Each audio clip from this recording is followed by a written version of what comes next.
it can be a life-threatening situation. It can get dangerous, right? So what kind of people do you keep around you when you're going on these deep sea excursions? Great question. So our team has been the same team since near the very beginning of my career in television and wildlife and media. And, as my wife calls it, we're basically a traveling fraternity. It's all guys my age. Everybody comes from a background of wildlife interest and then picked up a camera and figured out how to do it, or picked up audio equipment, or became a producer. So my team's very, very unique compared to all the other production companies and Shark Weeks that you'd see. It's all young guys that are incredibly, not just guys, girls too, but all young people that are incredibly motivated and passionate and driven to tell the stories of wildlife and conservation. And so, the qualities that I look for, but I haven't had to in a long time, are people that are very brave, people that are very passionate, people that are very loyal. And that's what my team is. We're a pretty small team. We've made a lot of TV in the last 8 years, and that team hasn't wavered. It hasn't changed. I was just with 3 of them yesterday. They're some of my best friends.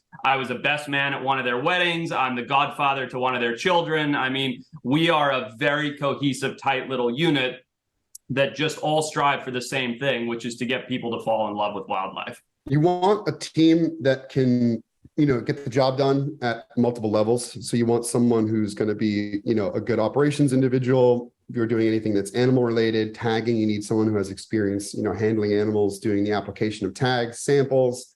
If we're talking about, specialized platforms like the Dome or Earl, then you need a whole marine team for that. So it's really like putting the cast of characters together, like the Avengers, honestly.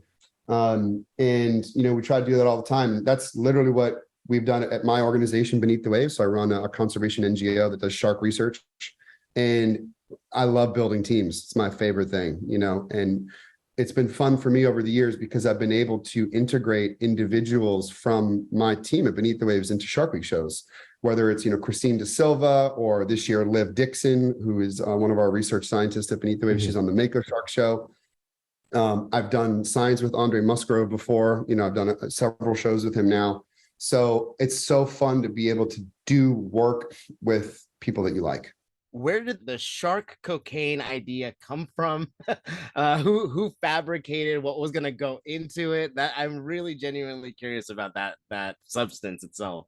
Well, I've got to take my hat off to the guys at Ping Pong Productions. Because they got hold of me and said, look, we've got this idea, but we need someone who's just crazy enough to make it work. And I said, I'm your man, 100%. But that was, the top line was cocaine sharks. Our sharks come into contact with cocaine. What does a coked up shark look like? And then from there, I work with them to say, okay, because I've done a lot of study in behavior.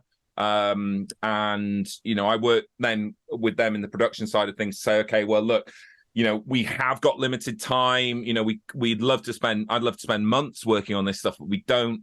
So, bang, these are big experiments that we can do that have, very open. They're the start of a long journey in terms of research.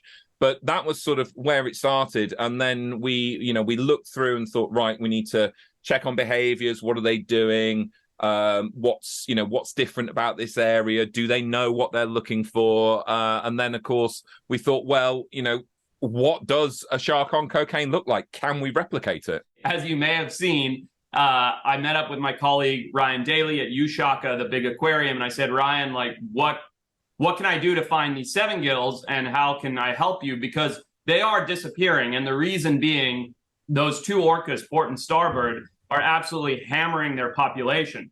Now, the funnier story, Lawrence, is actually when we went there, my cameraman, Mitch, again, like best man at his wedding, one of my closest friends, was like, hey, dude, why don't we tell the story of port and starboard, these 2 infamous orcas? And I was like, you're a lunatic. We'll never find them.